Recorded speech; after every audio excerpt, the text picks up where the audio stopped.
You ask Tiger to solve. This deals with linear equations with one unknown. The final result is d equals 8. Let's solve it step by step. Simplify the expression. Expand the parentheses. Simplify the arithmetic. Group all constants on the right side of the equation. Add 12 to both sides.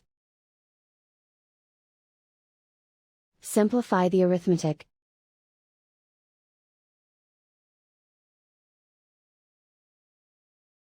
Isolate the d. Divide both sides by 2.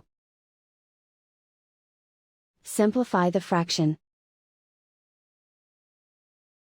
Find the greatest common factor of the numerator and denominator.